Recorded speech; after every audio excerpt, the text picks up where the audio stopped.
నమస్తే and welcome to hit TV. ముక్కు పచ్చలారని 6 ఏళ్ల బాలికపై ఓ దుర్మార్గుడు అత్యాచారానికి పాల్పడ్డాడు. నిద్రిస్తున్న అభం శుభం తెలియని బాలికని ఎత్తుకు వెళ్లిన కామాంధుడు పైచాచికంగా అత్యాచారం చేసి దారుణంగా హత్య చేశాడు.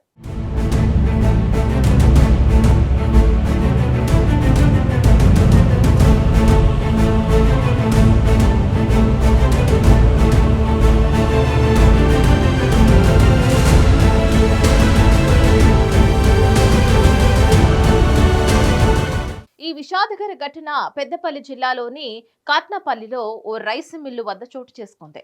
రైసు మిల్లులో గురువారం రాత్రి తల్లితో పాటు నిద్రిస్తున్న 6 ఏళ్ల బాలికను అదే మిల్లులో డ్రైవర్గా పనిచేస్తున్న బలరాం ఆ బాలికను ఎత్తుకెళ్లాడు.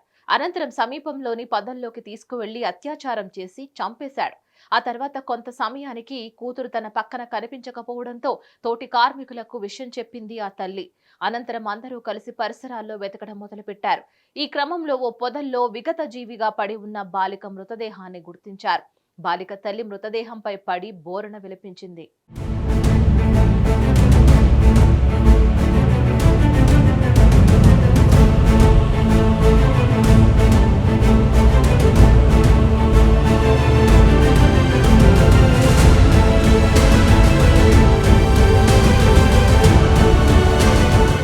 ఆ దుర్మార్గుడు బాలికను ఎత్తుకు వెళుతున్న దృశ్యాలు సీసీటీవీ కెమెరాలో రికార్డ్ అయ్యాయి. వెంటనే స్థానికులు నిందితుడిని గుర్తించి పోలీసులకు అప్పగించారు.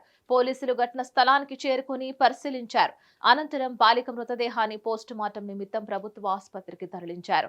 ఈ మేరకు కేసు నమోదు చేసి దర్యాప్తు చేస్తున్నారు. డ్రైవర్ బలరాం ఉత్తరప్రదేశ్ రాష్ట్రానికి చెందినవాడు. కొన్నాళ్లుగా కట్నవల్లిలో డ్రైవర్ గా పనిచేస్తూ జీవనం కొనసాగిస్తున్నాడు.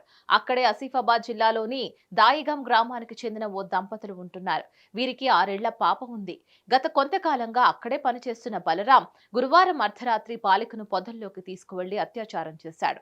బాలిక బతికి ఉంటే విషయం ఎక్కడ బయటకు వస్తుందోనని భావించి అక్కడే గొంతు నులిమి దారుణంగా హత్య చేసినట్టు తెలుస్తోంది. తమ బిడ్డను హత్య చేసిన నిందితుడిని ప్రాణాలతో వదలకూడదని ఎన్కౌంటర్ చేయాలని ఆ బాలిక తల్లిదండ్రులు, గ్రామస్తులు ఆందోళన చేపట్టారు.